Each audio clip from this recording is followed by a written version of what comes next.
예, 오늘은 성령 강림절 후 네 번째 주일이 되겠습니다. 이제 우리 다 함께 자리에서 일어나셔서 조용히 기도하심으로 성령 강림절 네 번째 주일 공동 예배를 하나님께 드리겠습니다.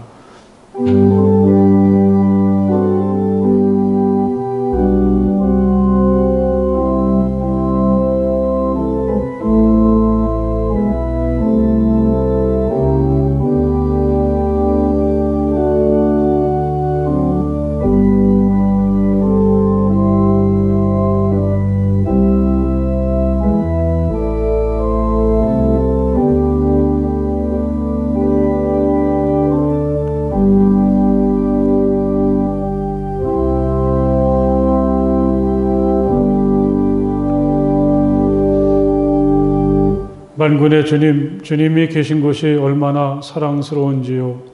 내 영혼이 주님의 궁전들을 그리워하고 사모합니다. 내 마음도 이 몸도 살아계신 하나님께 기쁨의 노래 부릅니다. 만군의 주님, 나의 왕, 나의 하나님, 참새도 주님의 제단 곁에서 제 집을 짓고 제비도 새끼칠 보금자리를 얻습니다. 주님의 집에 사는 사람들은 복됩니다. 그들은 영원토록 주님을 찬양합니다. 아멘.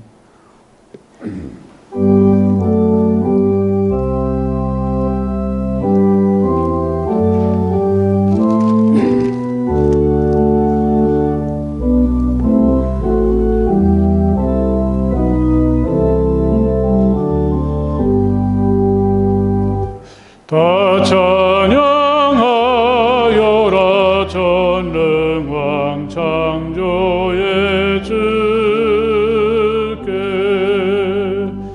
내 혼아 주 찬양 평강과 구원의 주님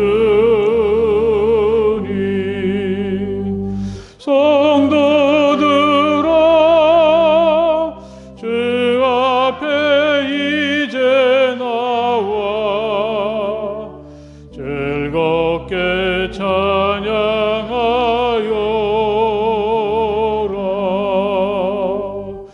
다 찬양하여라. 놀라운 만유의 주께 포근한 날개 민을 품어 주시는 주님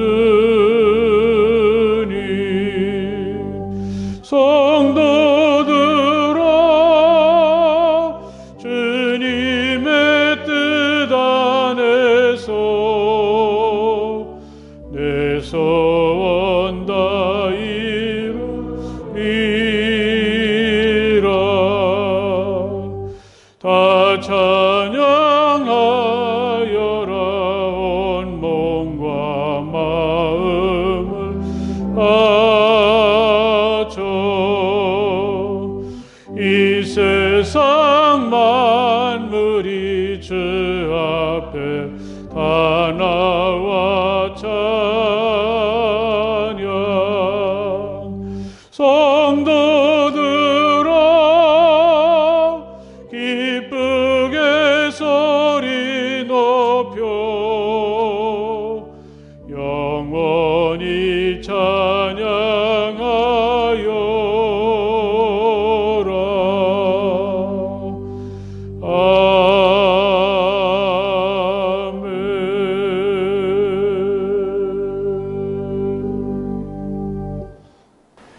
예, 이 시간 우리 다 함께 조용히 침묵하시며 마음으로 기도하시겠습니다. 하나님, 제가 여기 있사오니 따뜻한 사랑으로 저를 맞아주시고 제게 있는 모든 부끄러움과 허물을 지하여 주시고 제가 겪고 있는 아픔과 상처들을 치유해 주시기 원합니다. 간절한 마음으로 조용히 침묵하시며 기도하시겠습니다.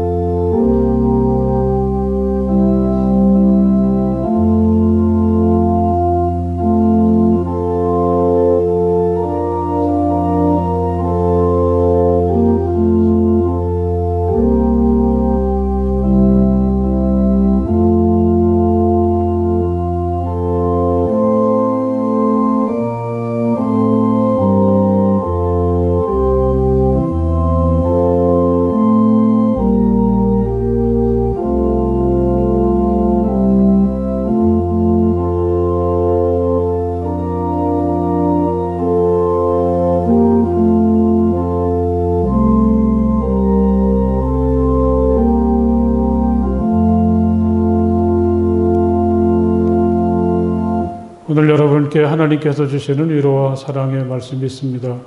너희가 나를 부르고 나에게 와서 기도하면 내가 너희의 호소를 들어주겠다. 너희가 나를 찾으면 나를 만날 것이다. 너희가 온전한 마음으로 나를 찾기만 하면 내가 너희를 만나주겠다. 나 주의 말이다. 아멘.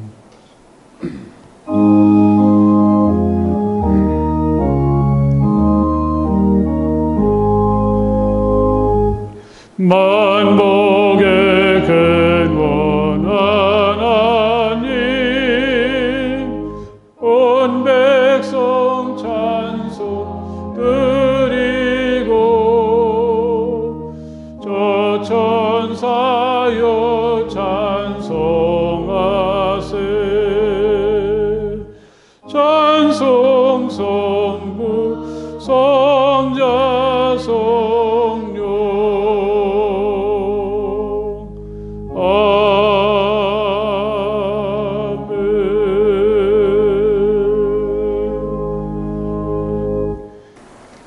하나님 아버지, 거룩한 주일을 맞아 주님의 은혜와 사랑을 기억하며 주님 앞에 예배드릴 수 있도록 인도해 주시니 감사합니다.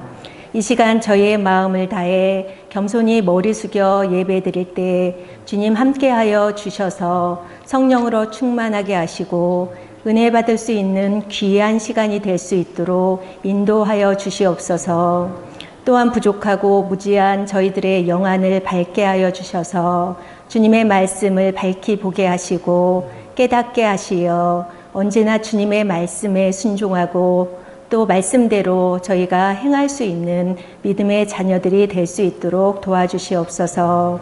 또한 원하옵기는 저희들의 삶을 날마다 간섭하여 주셔서 저희들이 어디에 있든지 또 무엇을 하든지 이 어지러운 세상 속에서 사탄이 좋아하는 감정에 사로잡히지 않게 하시고 예수님의 마음을 생각하며 항상 바른 모습으로 살아가게 하시고 세상의 본이 되는 참 그리스도인으로서 살아갈 수 있도록 도와주시옵소서. 주님, 무더위와 여름 장마가 시작되는 가운데서도 코로나19 전염병이 아직도 사그러들지 않고 우리를 계속 위협하고 있습니다. 이 시간 주님의 손을 의지하여 기도하오니 이제 더 이상 코로나 바이러스가 확산되지 않도록 긍휼을 베풀어 주시옵소서. 속히 질병이 사라지고 정상적인 생활이 되어 온전히 주님께 예배하게 하시고 또 위축되어 있는 경제활동과 사회활동이 활성화될 수 있도록 주여 도와주시옵소서. 감당하지 못할 시험은 허락지 않으시며 시험 당할 쯤에 언제나 피할 길을 주시겠다고 하신 주님의 말씀을 믿습니다. 우리가 다시금 이 어려울 때를 극복할 수 있는 지혜와 용기와 힘을 주시옵시고 전 세계에서 코로나 바이러스로 고통받고 있는 사람들을 긍휼히 여겨주시고 하나님의 사랑으로 치유하여 주시옵소서. 하나님 아버지, 또한 주님께서 택하시고 세우신 성암교회 위에 성령의 큰 은사와 능력으로 함께하여 주셔서 주님의 이름으로 상한 심령이 위로와 평안을 얻게 하시고 병마와 질병으로 고통받는 영혼들이 치료함을 받고 또 심령이 낙심된 자 하늘의 소망으로 회복되는 은혜가 나타나게 하여 주시옵소서. 그리하여 모든 성함의 성도들이 주 안에서 항상 기뻐하며 감사하는 삶으로 주님을 찬양하는 그런 교회가 될 수 있도록 도와주시옵소서. 말씀 전하실 목사님과 함께하여 주셔서 영육간의 강건함을 주시고 선포되어지는 하나님의 말씀을 통하여 우리의 영혼이 살찌게 하시고 또한 새 힘과 소망을 얻을 수 있는 귀한 말씀이 될 수 있도록 도와주시옵소서. 이제 예배 첫 시간입니다. 마치는 시간까지 주님 홀로 영광 받으시길 원하오며 살아계신 우리 주 예수 그리스도 이름으로 기도드렸습니다. 아멘.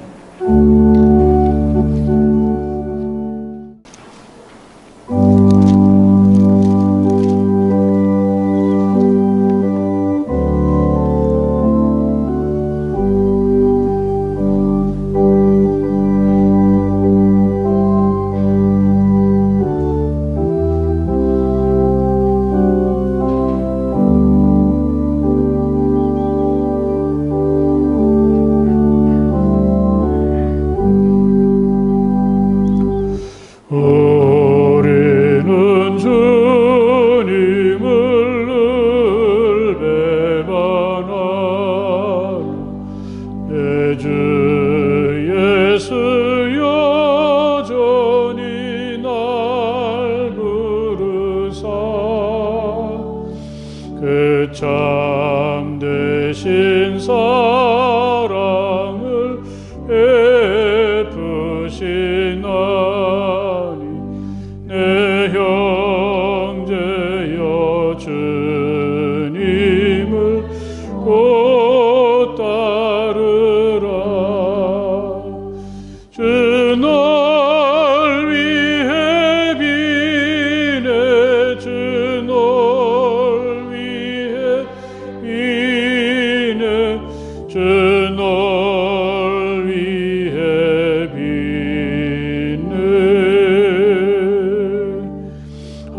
항상 비시네 주께서 풍성한 은혜를 내려 내 영혼이 나날이 복받으니 주 예수를 너희도 구주로 섬겨 곧 따르면 풍성한 복 받겠네. 주 널 위해 비네 주 널 위해 비네 주 널 위해 비네 항상 비시네 무거운 짐 지고 애타는 인생 주 예수께 돌아와 보시어라. 내 주 예수 너희를 돌보실 때 참복 낙과 한위가 넘치겠네. 주 널 위해 비네 주 널 위해 비네 주 널 위해 비네 항상 비시네.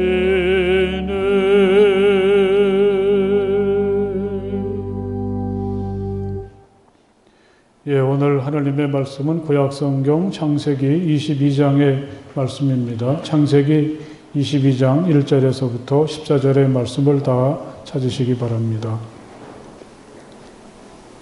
창세기 22장 1절에서부터 14절까지의 말씀이 되겠습니다. 이제 제가 봉독하겠습니다. 이런 일이 있은 지 얼마 뒤에 하나님이 아브라함을 시험해 보시려고 그를 부르셨다. 아브라함아 하고 부르시니 아브라함은 예 여기에 있습니다 하고 대답하였다. 하나님이 말씀하셨다. 너의 아들 내가 사랑하는 외아들 이삭을 데리고 모리아 땅으로 가거라.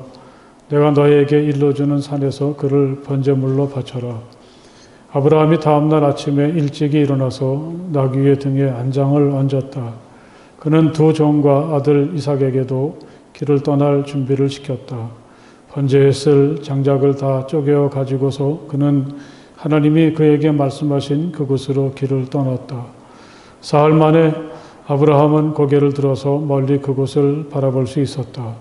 그는 자기 종들에게 말하였다. 내가 이 아이와 저리로 가서 예배를 드리고 너희에게로 함께 돌아올 터이니 그동안 너희는 나귀와 함께 여기에서 기다리고 있거라. 아브라함은 번제에 쓸 장작을 아들 이삭에게 지우고 자신은 불과 칼을 챙긴 다음에 두 사람은 함께 걸었다. 이삭이 그의 아버지 아브라함에게 말하였다. 그가 아버지 하고 부르자 아브라함이 얘야 왜 그러느냐 하고 대답하였다. 이삭이 물었다.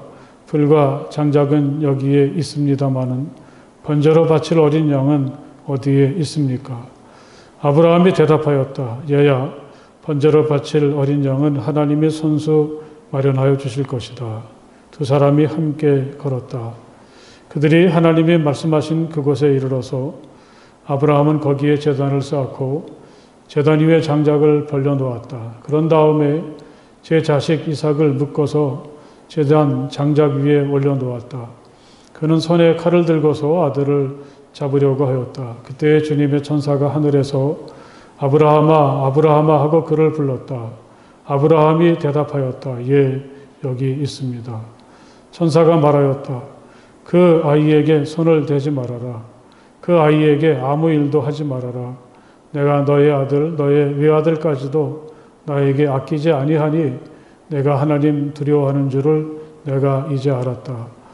아브라함이 고개를 들고 살펴보니 숯불 속에 순양 한 마리가 있는데 그 뿔이 숯불에 걸려 있었다. 가서 그 순양을 잡아다가 아들 대신에 그곳으로 번제를 드렸다. 이런 일이 있었으므로 아브라함이 그곳 이름을 여호와 이레라고 하였다. 오늘까지도 사람들은 주님의 산에서 준비될 것이다는 말을 한다. 아멘. 오늘 이렇게 함께 주님 앞에 가정에서 또는 이 자리에서 예배를 드리시는 우리 모든 성함의 가족들에게 하나님께서 큰 은혜와 복으로 채워주시기를 간절히 바랍니다. 특별히 오늘은 6월 마지막 주일이죠. 이제 2020년 정말 말도 많고 탈도 많고 힘든 이 한 해의 절반을 보내는 중에 있습니다. 우리 서로 이 시간에 우리가 살아왔던 일이 참 힘들었기 때문에 더 마음을 다해서 따뜻하게 격려를 한번 해 주십시오. 그동안 수고 많으셨습니다. 당신을 응원합니다. 꼭 오늘 좀 그렇게 서로들 인사하시고 격려하시길 바랍니다. 화가 렘브란트는 이 장면을 아주 분명하게 그렸습니다. 1635년에 그렸던 이삭의 희생이란 그림을 보면 이삭은 양손은 뒤로 묶이고 하체만 간신히 가린 채로 몸을 잔뜩 움츠리고 있습니다. 아브라함의 왼손은 이삭의 눈과 입을 한꺼번에 가릴 만큼 충분히 큽니다. 강한 힘으로 사랑하는 아들이 그 끔찍한 광경을 보지 못하도록 비명을 지르지 못하도록 힘껏 누르고 있죠. 그의 눈은 하늘을 응시하고 있는데 칼을 높이 치켜들었다가 갑자기 나타나서 자기 일을 방해하는 천사를 바라보고 있습니다.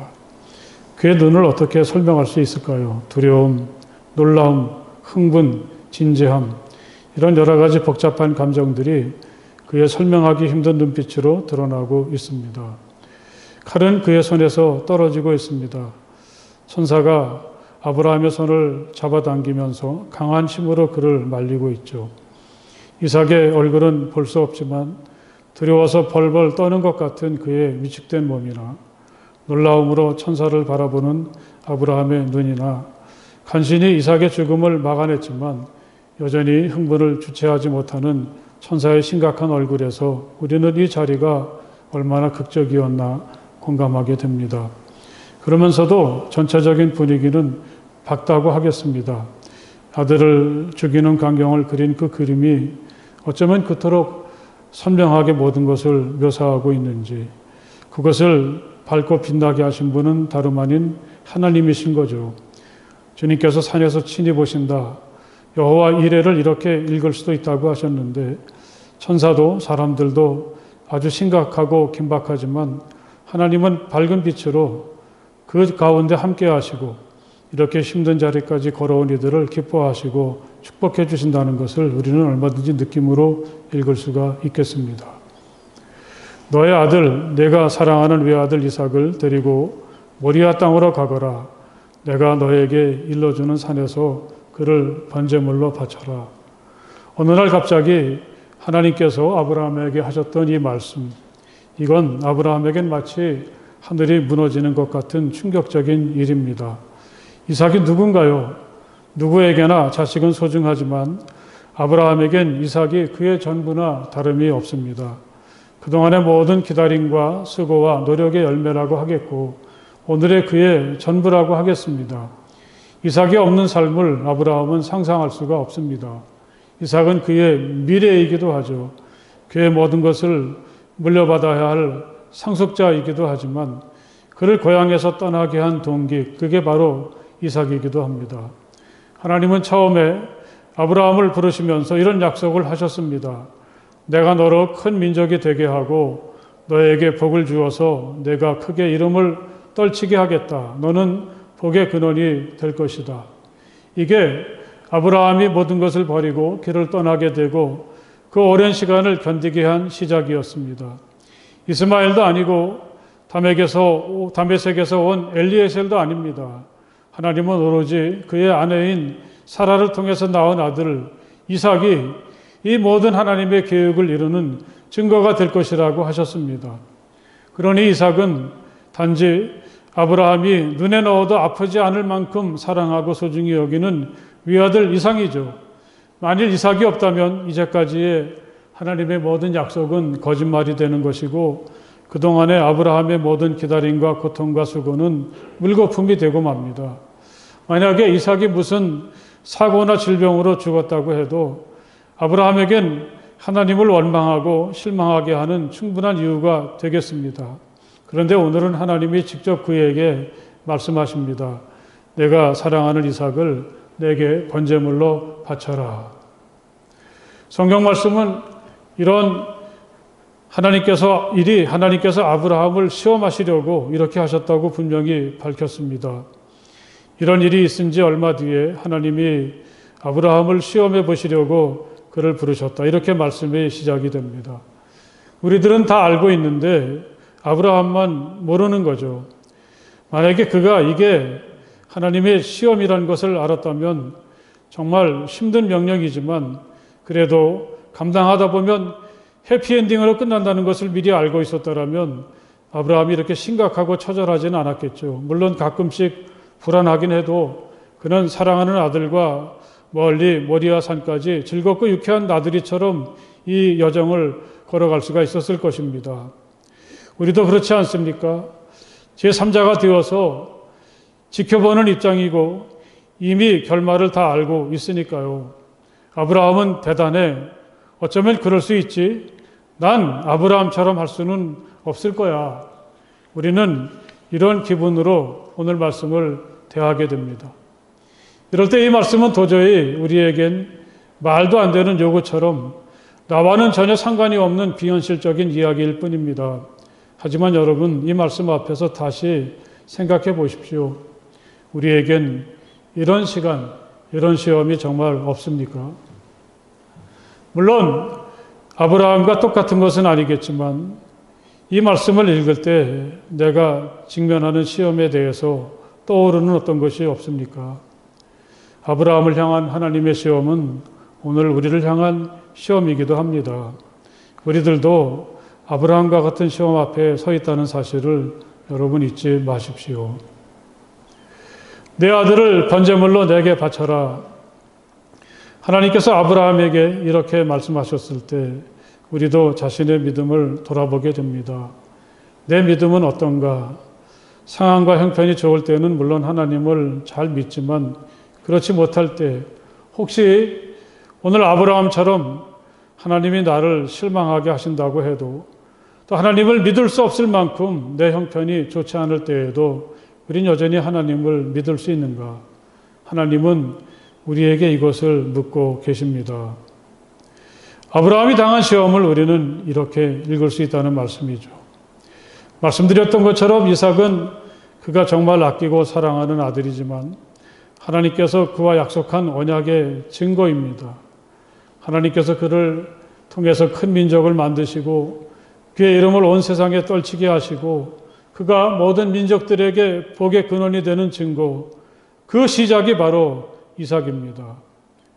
때로 아브라함은 이런 하나님의 약속이 못 믿어서 그의 몸적인 다메섹 엘리에셀을 상속자로 삼으려고 한 적도 있었고 또 사라의 여종인 하갈을 통해서 이스마엘을 낳기도 했습니다.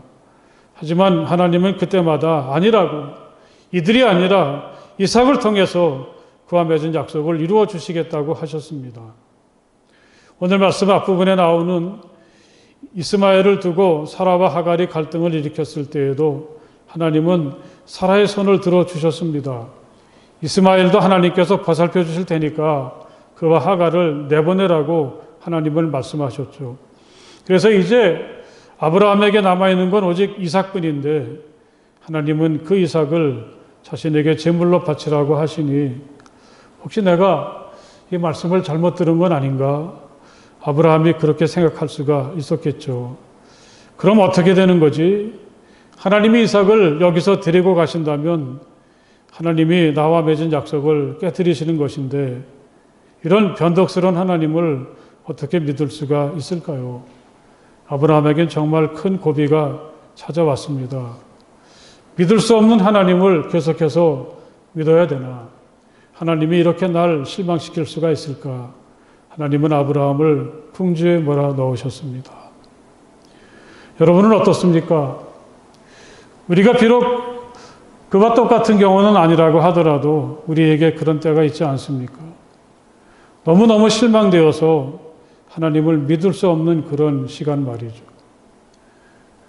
도저히 하나님을 믿을 수 없을 만큼 어려움이 찾아왔을 때 우린 이건 하나님이 날 버리신 거야. 하나님이 날 버리시지 않고서 어떻게 나에게 이런 일이 일어날 수가 있어. 혹시 우리가 살면서 그런 판단을 해보고 그런 생각을 했었던 때는 없었는지 여러분 한번 삶을 돌아보십시오. 아브라함은 결코 흔들리지 않았습니다. 아브라함이 다음날 아침에 일찍 일어나서 많은 사람이 이 대목을 읽으며 놀랍니다. 아침에 일찍 일어났다는 것은 잠을 푹 잤다는 얘기겠죠.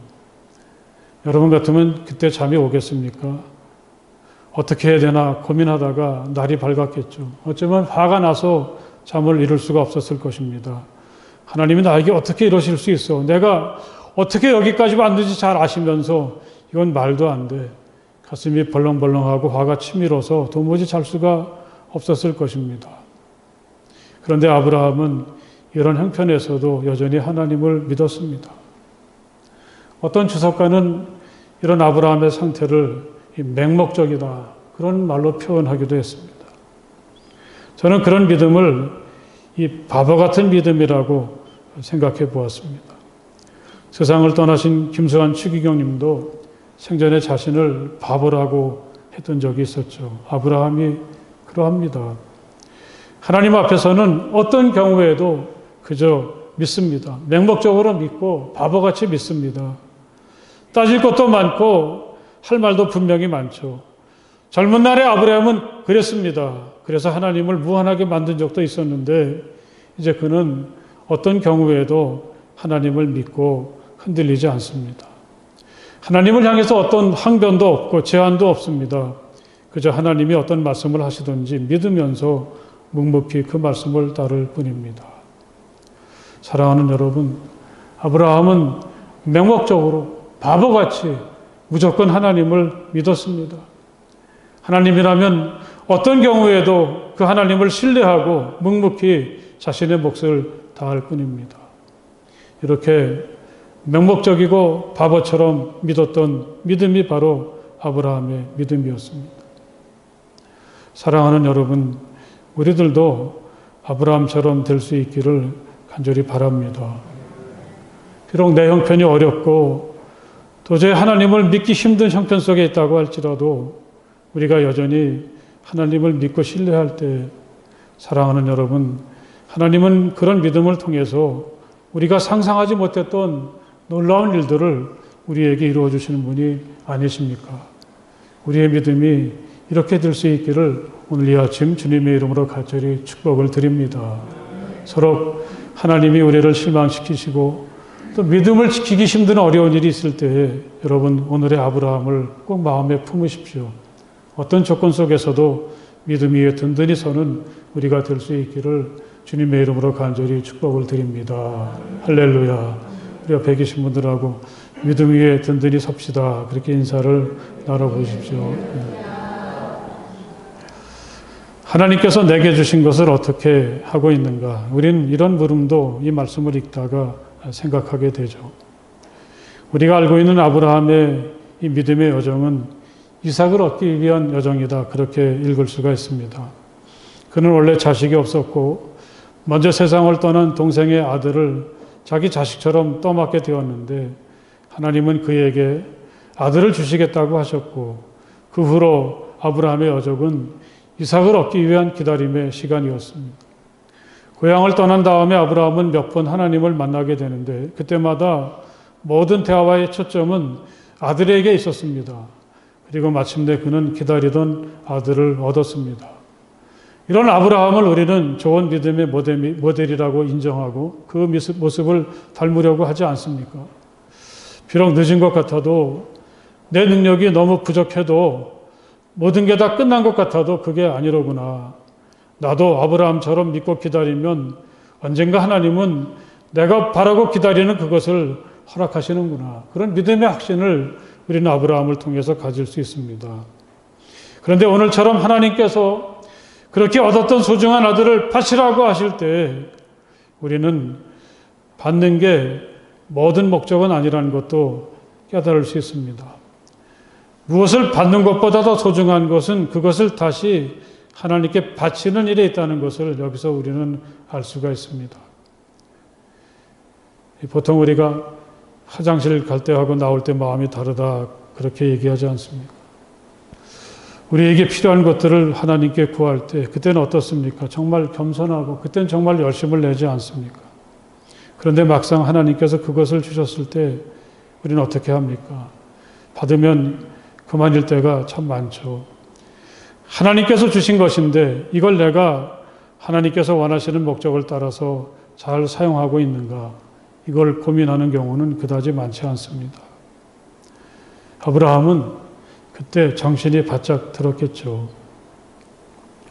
하나님께서 말로는 이삭을 바치라고 하셨지만 그건 이삭을 바라보면서 만족하고 자꾸만 현실에 안주하려고 하는 아브라함을 향한 강한 실책이기도 합니다.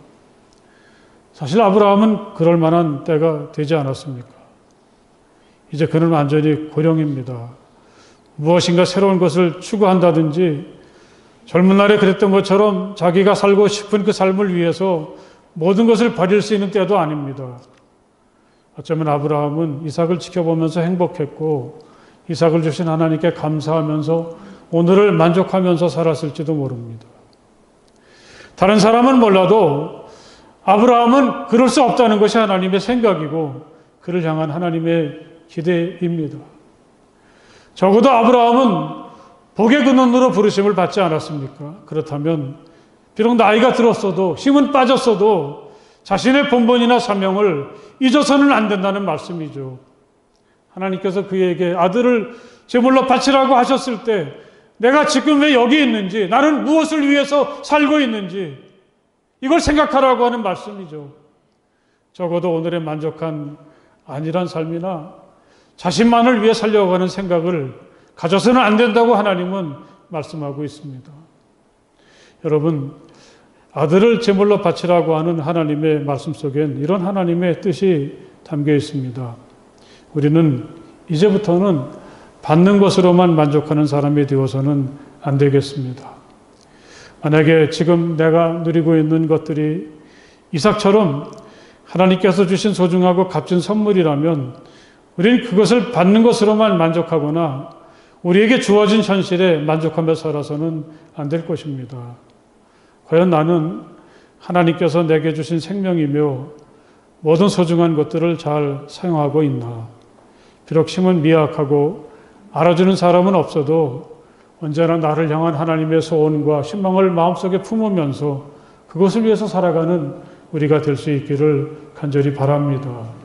이 복의 근원이 되는 사람, 내가 받은 하나님의 사랑과 복을 다른 사람들에게 베풀어 주는 것, 이게 바로 우리가 살아가야 될 목적이라는 것을 여러분 마음속에 새기시기를 간절히 바랍니다.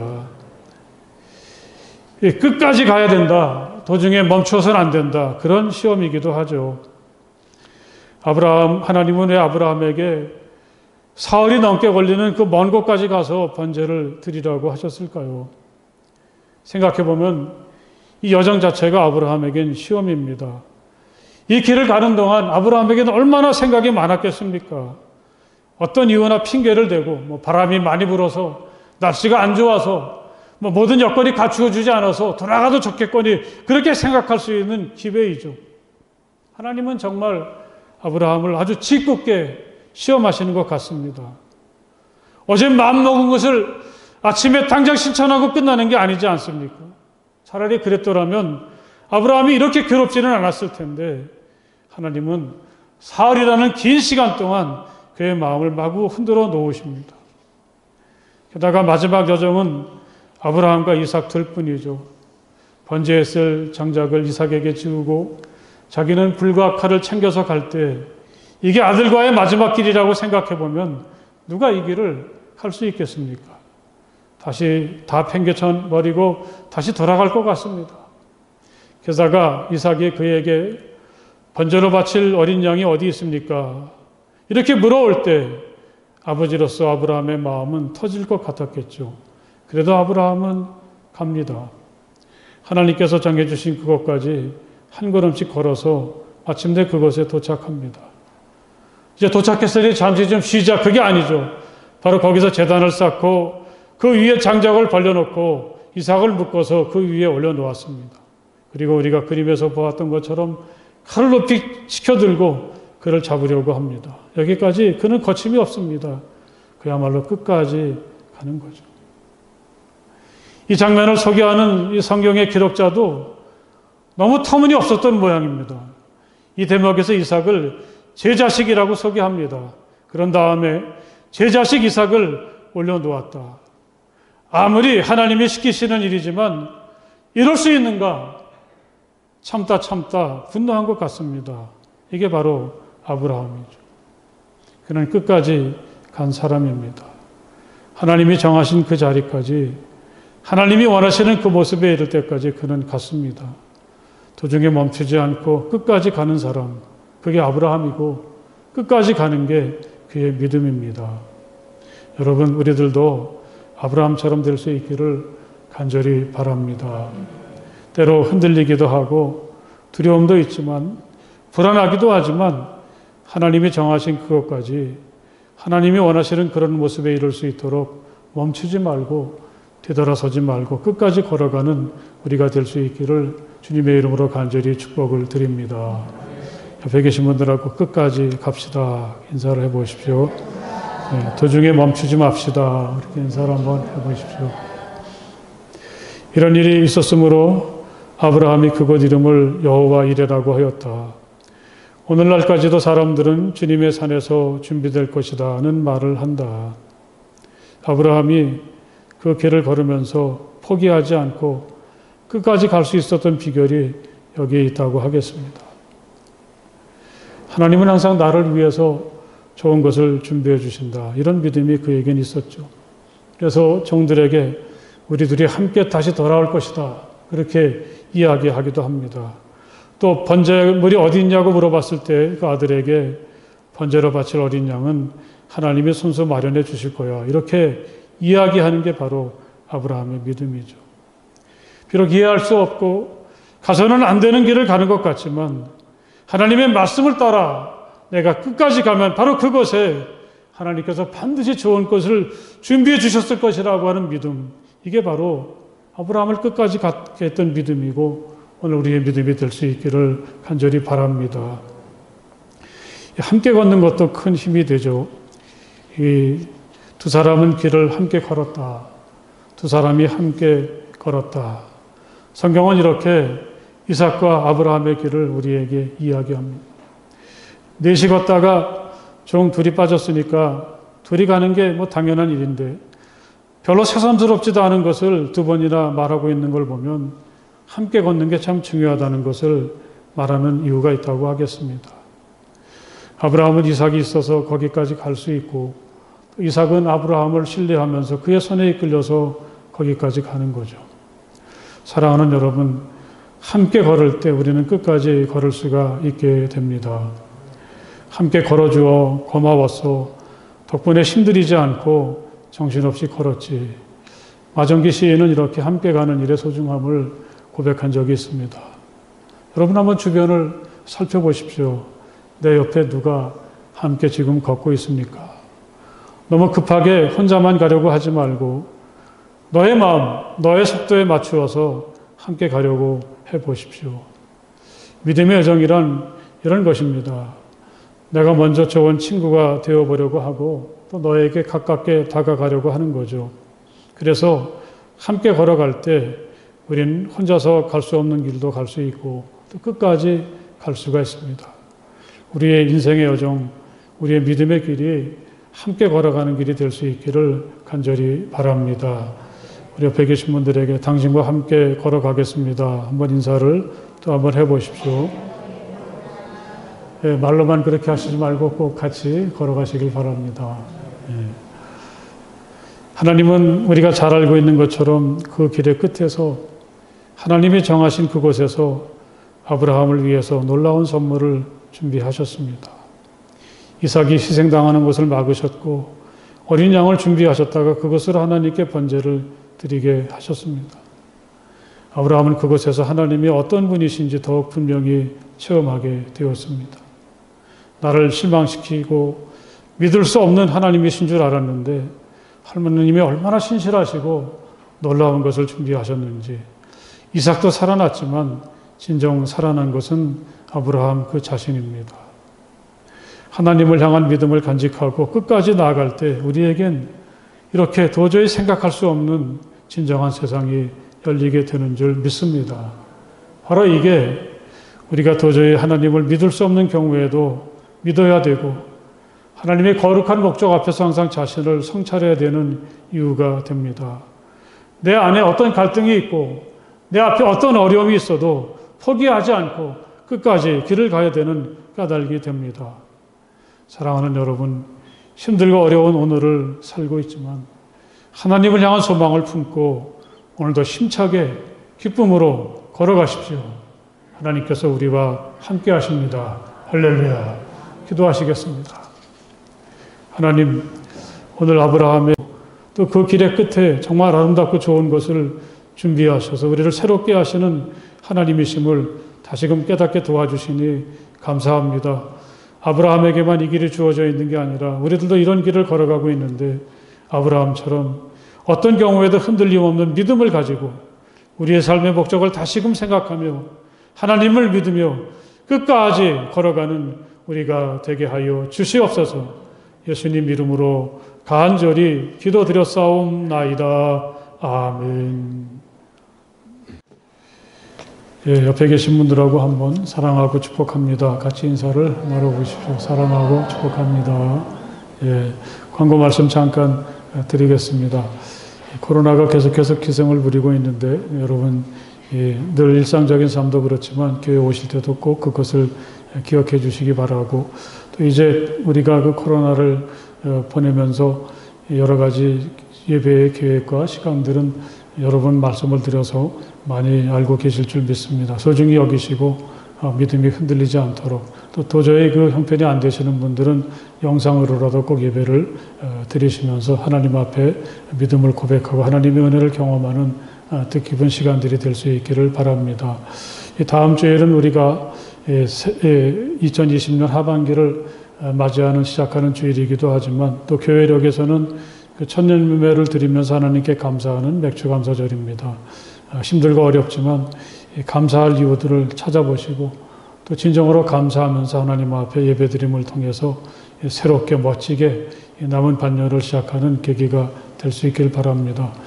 지난번에 그 부활절 헌금을 여러분들이 정성을 다해서 드려주셔서 예년에 거의 가까운 그런 헌금이 드려져서 그걸 다 선교와 봉사를 위해서 사용했는데 가급적이면 다음 주에 드려질 맥주감사절 헌금도 그렇게 어려운 이웃들이나 교회나 목회자들 또 선교사님들을 돕는 일에 쓰고자 하니까 힘들더라도 여러분 함께 감사하는 마음으로 참여해 주시길 바랍니다. 이번 토요일에는 전교인 새벽기도회가 있는 날인데 더 이상 좀 미룰 수가 없을 것 같습니다. 상황은 안 좋지만 그래도 띄엄띄엄 안고 또 또 마스크를 잘 착용하고 예배를 드리고 또 저희들이 소독을 잘하면 별 문제 없지 않을까 해서 이번 토요일 날 7월 전교인 새벽기도회를 하려고 합니다. 6시부터 하고 또 함께 다가를 나누는 시간은 없겠습니다. 어려운 때이지만 함께 참석하셔서 기도함으로 건강하게 새 달을 맞이하는 기회가 될 수 있기를 바라겠습니다. 다른 광고 없으시면 우리 다 함께 자리에서 일어나셔서 주기도문 찬송 함께 찬송을 부르시겠습니다.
우리들의 큰 죄 다 용서하옵시고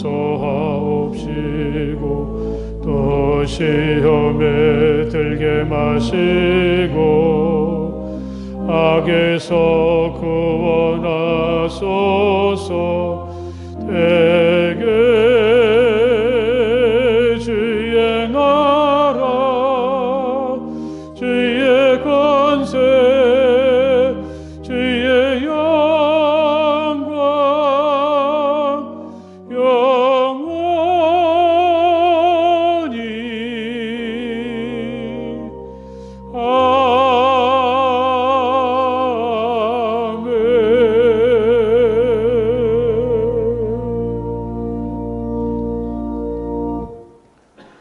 이제는 우리 주 예수 그리스도의 거크신 은혜와 우리 아버지 하나님의 넓고 무한하신 사랑하심과 성령 안에서의 사귐이 마음을 다해서 기쁨으로 우리 주님을 찬양하고 예배하는 모든 주님의 자녀들 가운데 영원토록 함께하여 주시기를 간절히 축원하옵나이다. 아멘.